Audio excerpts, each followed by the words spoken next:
How's it going, guys? So I got some bearings, and a little disappointed. The the bearings that I received are the correct ones for the rods, and the incorrect ones for the crank. And I only know that because the rear main cap, number 5, I set that bearing in there, and then I took the cap off and I put it on, and I had a hangover on the bearing towards the crank, toward the inside of the engine, and it was a little over an eighth of an inch. I'm like, what's going on here? The tang, right? So we look at our bearing. It's got a little tang right here, and it goes in a certain spot. Well, on the main bearing, the cap, there's no other place to put it. It's not like there's 2 spots or 3 spots. This one spot, and it didn't fit. Not in my opinion. And I looked up the part number. I ordered a Clevite. I think it is a MS 1051 P20, 20 under. And well, that's what I ordered. And the company I ordered through said that we're not getting those bearings in until maybe March. But I can get you the sealed power ones, which I have right over there in the box that I'm going to return. And I asked them, is there a spec, a year spec on that says that it's good for the 71 to 7360. Well, the 360, 71 to 73 was mostly in trucks, and I have a car out of Polera. Well, those specific years, there was something about the thrust bearing. They changed it at 74. Now, there are going to be some people that say, oh, they changed it. Well, it's stamped in 73. They used it in 74 for your blocks. So, I'm saying that I know the 71 to 73 is the years where there's a change. 73 to 74, I don't know what's going on, but when you got an older block 71, you're going to have older style. You're going to have older style bearings. And if you look at the Clevite book, which I have over there, it says 1051P and then 10, 20, 30. And unobtainium. I even called like 3-4 different companies. And what did I get? Yeah, we're not getting those in for a while. Those are back ordered. The other one, unavailable, which didn't sound great. If I go on to the eBays, eBay, I've already found them. They're plentiful, I guess. I saw at least 3 or 4 different people that had those, so I'll be ordering those in a little bit. Hopefully I'll get them sometime next week, and I can fit all the mains and maybe even get the main crank in. But I'm working on the pistons, as you can see. Got soft jaw set up. I have clean, as you can see. I've been cleaning the surfaces because we want these to be clean. We're measuring what we have. And, we could take the tang right here, we stick it in the slot, we slide this thing in. And we always have a little bit of bearing material right here on this very sharp edge. Not too tough, right? My rods are aftermarket, and they're not super expensive. I decided to get them when I just looked at when I looked at the rods, the ones that I had, they had a lot of heat on 6, I think maybe 6 of the rods shows a great deal of heat. So I decided to get these, and I think they're going to work out just fine. I'm on piston for hole number 1, 2, 3, 4. This is piston 3. So what I'm doing, something that I've already done is I measured the crank, and then I have the measurement over there. I set up my gauge right here for the exact measurement that the crank is. And then when I get the cap torqued on here, I'll set this in here and I'll roll around and it'll show me what my clearance is on the bearings. Not a measurement, it'll just show, yes, a measurement, but not like the inside diameter measurement. It actually measures the difference between the crankshaft outside diameter and the inside diameter of this with the bearings. So that difference is your oil clearance. And on this engine, they're saying between 2 and 3 thousandths. Cool. I don't know. I'll get the right one, right? And if it's wrong, well, I have extra bearings. Maybe the bearings tolerances when they built them was a little bit different. But I'm expecting to see between 2 thousandths and 3 thousandths. And right now, I have measured 3, and I have 3 bearings that are at 25 thousandths or 250 10 thousandths. You can say however you want. These are, I've never seen a cap like this. Got a little raised section right there. When I took these apart the first time, I was like, why are these things so hard to pull apart? Well, that sleeve sits inside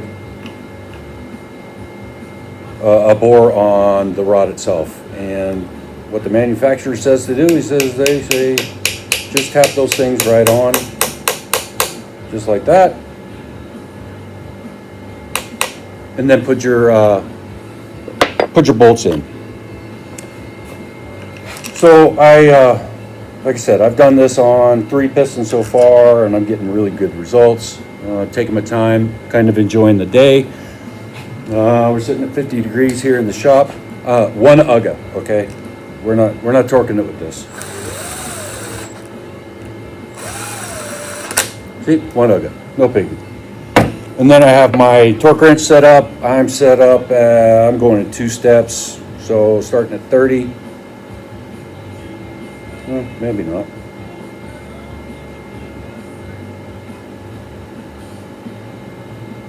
Starting at 30 and then doing a 45. Now, this is not ideal. I have soft jaw set up in here. Got this thing cranked on pretty good. And a vise that is meant to do this is what I would recommend. Or not have the pistons on might help out. But I'm making do. I'm doing what I can. 30, go the right direction, right? 30's not too much. Torque's pretty quick.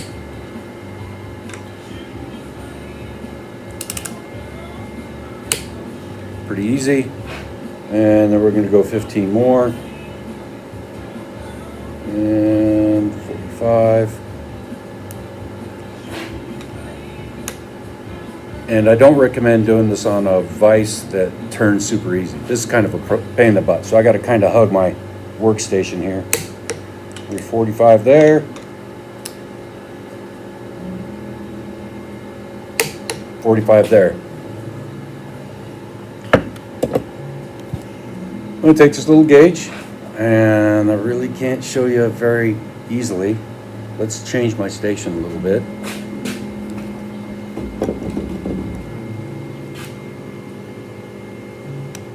Can we see this? There we go. So we collapse this down in. Well, we want to get this on our up and down, but not inside the oil. So this is set up for the rod, or excuse me, the crankshaft outside diameter. And when we get to the smallest measurement, we are dead nuts right there. We're at 5, 10, 15, 20, 25. 25 thousandths. Pop it out, set it down, loosen things up. So I'm pretty happy about that. it's going well, and I think I'm going to have some. I'm really hoping to have a really good engine, a good running engine. I don't know if I will or won't, but I think I'm going through all the correct steps, and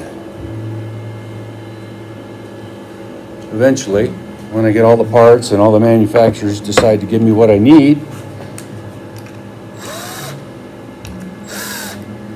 it'll go vroom vroom again. Yay! So,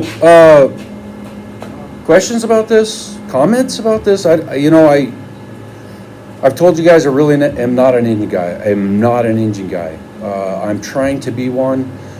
I have learned an ungodly amount of information on engines. How to do clearances on your bearings, how to hone. I've assembled quite a few. I just never really got into it as deep as I am this time. And the reason why, because I keep screwing it up, and I don't want to screw it up no more. So I want to ensure that I'm doing the proper job. So that was cylinder 3. This is cylinder 6. See, number 6. It's kind of backwards. I know you see that. I'm setting it down like this and just making sure that I don't have any interference here with the piston, because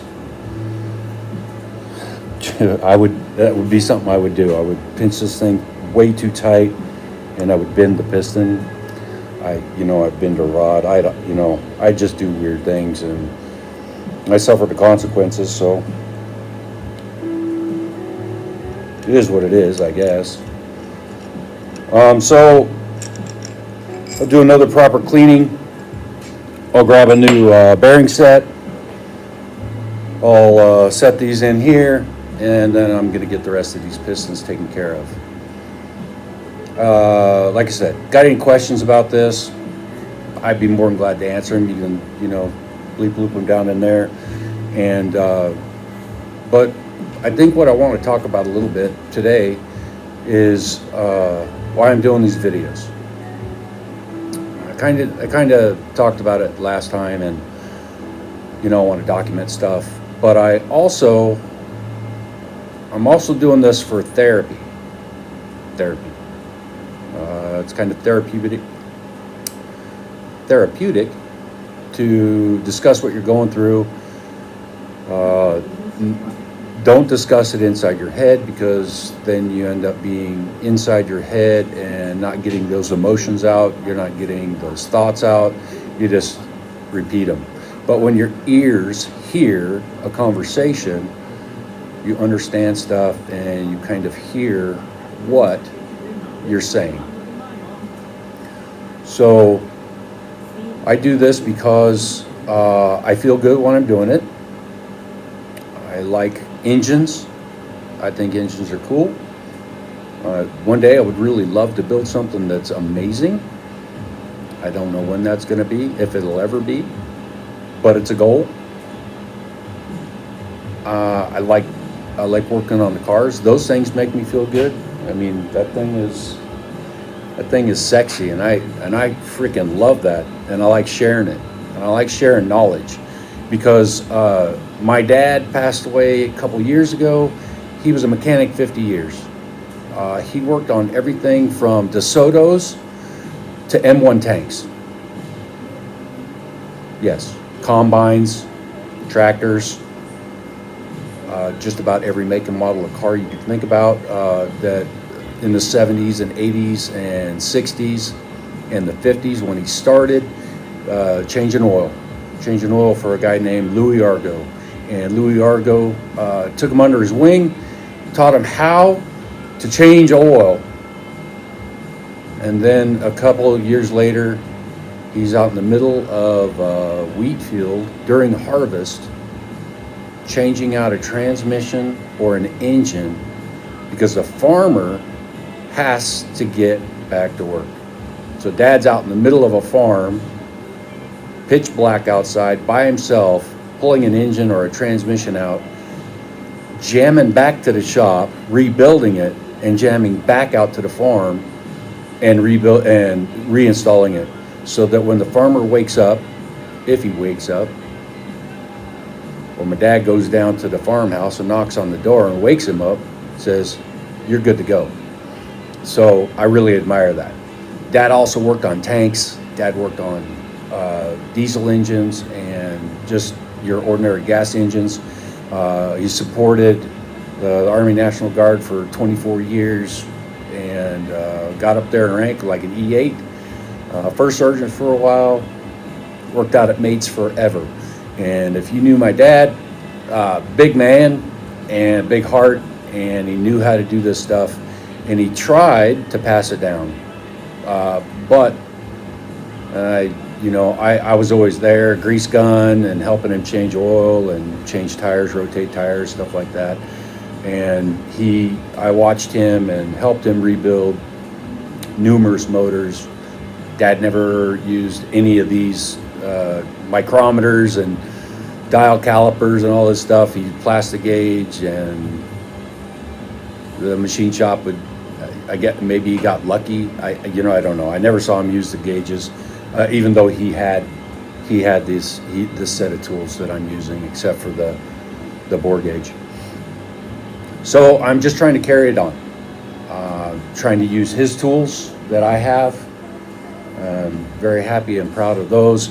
And then I have my own tools that I've been collecting and collecting and collecting. I love tools, being able to utilize them. I'm absolutely excited to do this all the time. One of the questions I think I'm probably going to get is, you were beating on this. This is a brass hammer, soft hammer. That is my dad's. I made a new handle for it. It was wood. I got a couple of these things.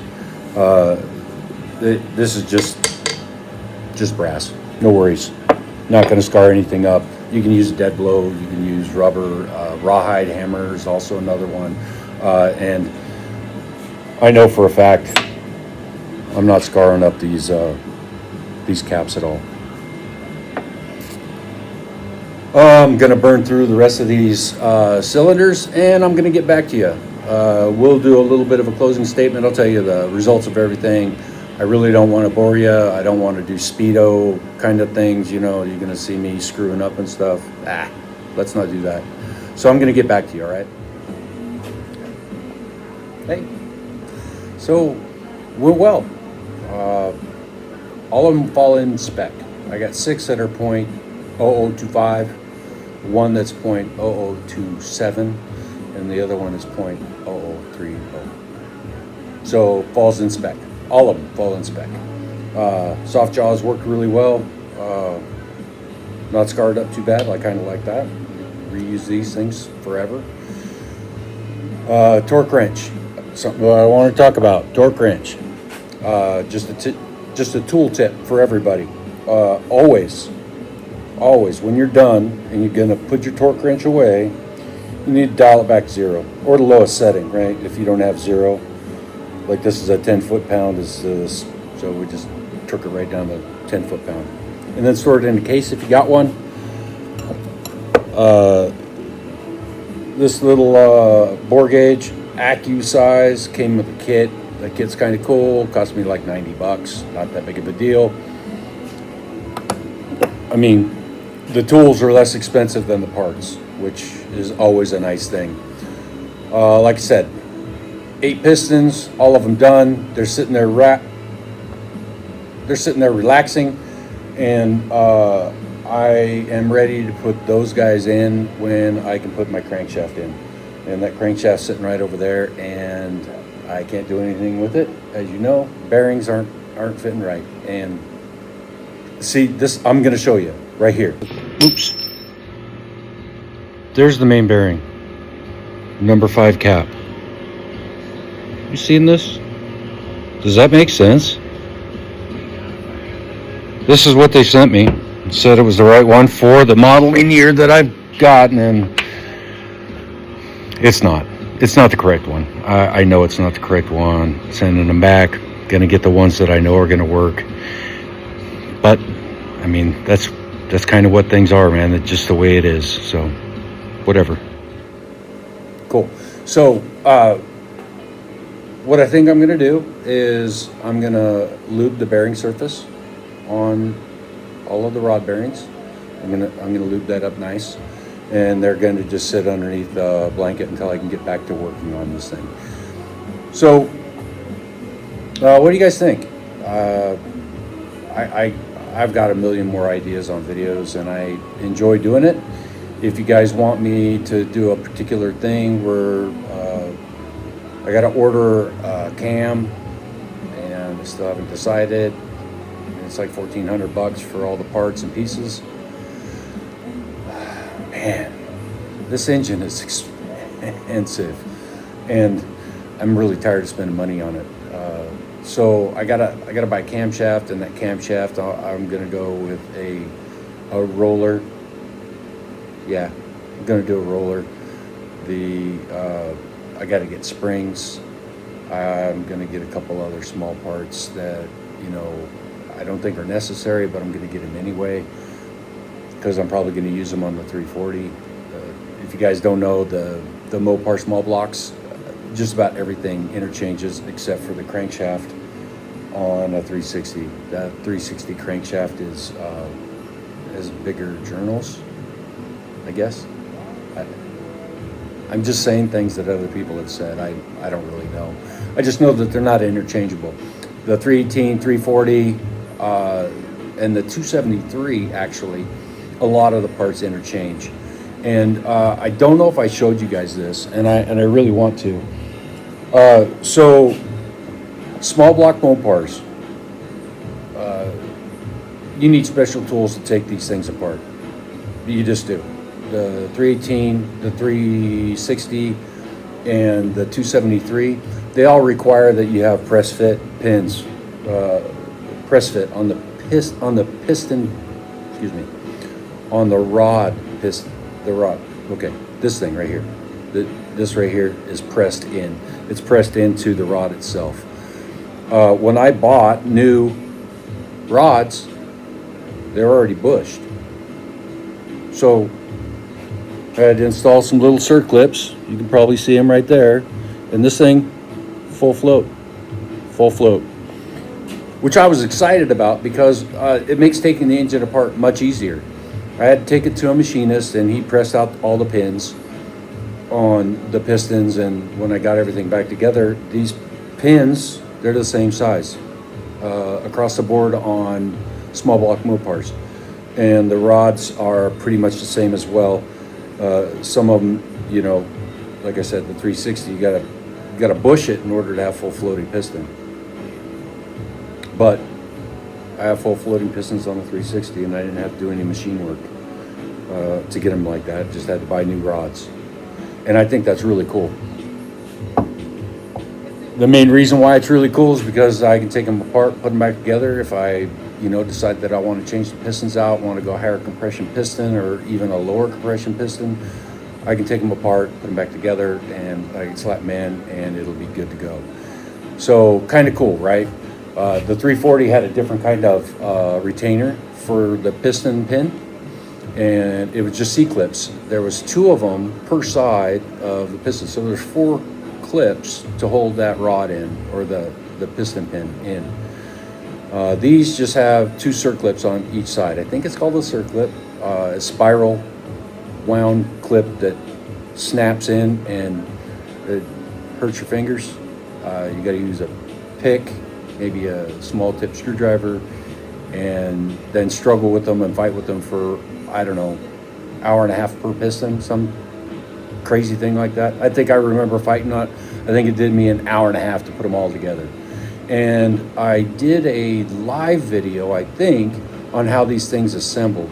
That live video is, on Cars, Chrome, and Coffee, Yakima, but I'm going to go through it right now. So these pistons, they go in one way. You can't put them in another way. Ask me how I know, right? As the kids would say. So this is number 8 piston, and it goes in like this, eyebrows up. So remember, I said I just said it. It. Yeah. When you put it in upside down, that's what happens. Oh, so painful. That's how it goes in. I know why it goes in like that. Because the valves will interfere and smack the top of the piston right there. It'll beat the hell out of it. And I have an example. So on the rod itself, down onto the crank journal, you can see right here. See this chamfer? It's not that way on this side.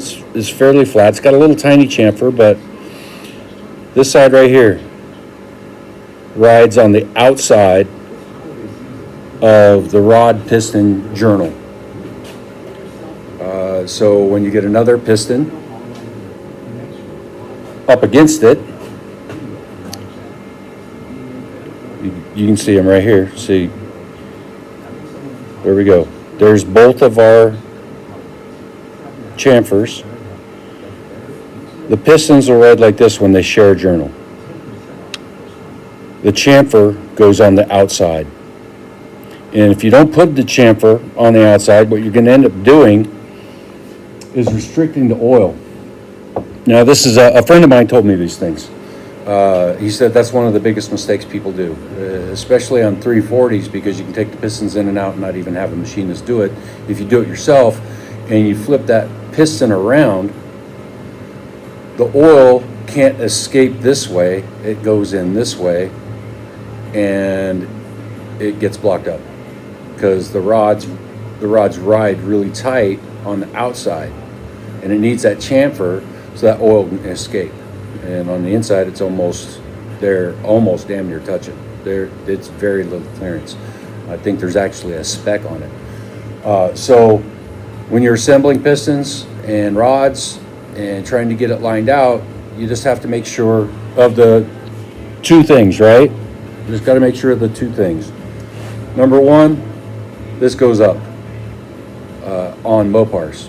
I think Chevys are the same way as well. And if you got a whole bunch of these things, then you probably have a mark on the piston that tells you to go forward with it. And you can't put that in another way either. So when this one goes down, it's in number 8. Number 8's going down here. And I know it's the last piston. This guy right here is going to the outside. This guy's right here on the top, goes to the outside. It's assembled correctly. And I marked all mine just to make sure I don't mess this up. Now, if you decide, after you measured out all your bearings, if you decide I'm going to take them out, clean them again, which is fine, each bearing you've measured in each rod, you should go back into the same one. It should absolutely go back into the same one, because that's what you measured it for.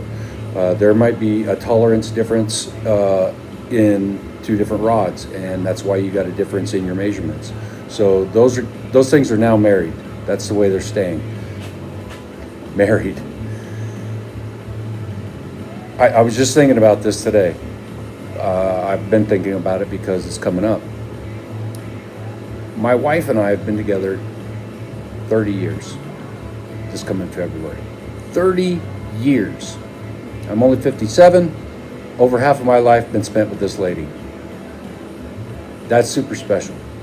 And she should be acknowledged, not only by me, but by just a lot of people, because I am difficult to deal with sometimes. And she's put up with me for a very long time, and I love her to death. I'm really, really happy of this relationship. And now that we got no kids in the house anyway, we've developed another relationship, a new relationship, one that was kind of like when we were first married. And that is super cool, because I think a lot of marriages kind of go downhill. As we get older, they just kind of go downhill, and that's kind of sad, because you actually have time to spend with one another, not arguing about how the kids did or what the kid did, or how we're going to punish the kid or how we're going to reward the kid, however it worked out for you. And we're just developing another relationship, a friendship that we had 30 years ago, just hanging out and being buddies and friends and going and doing crap together. And it's super enjoyable. And you guys should recognize that in your own marriage, if you have one, that we're just here for a little while. And 30 years seems like a really, really long time. And it is. But shoot, if you think about it, you know, people have been on the earth for a damn long time, and you're only here for 50 to 80 of those years.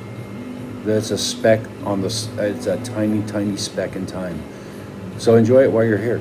Enjoy your spouse and enjoy what you do together. And, you know, I spend a lot of time out here in the shop. We still get alone time. We still go do our own things.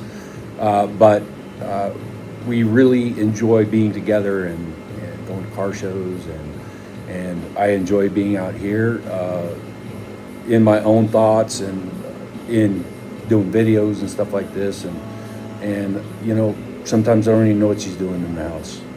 I come in and it's clean and it's nice, and she's doing a puzzle, and that's great. She allows me to come out here and renew myself from a week of work that sucked or a week of work that was great, but I get rejuvenated and renewed, and I feel so much better after a really good weekend out in the shop, and she allows me to do that. Keeps my noodle up here really, really in tune. And she was just mentioning the other day to some friends that she hasn't seen me like this in a long, long time, and it's kind of sad, but it's also a very warming moment too, because I finally am back to what I used to be when I was young, energetic, ready to go, try anything, and just be a thorn in somebody's side sometimes.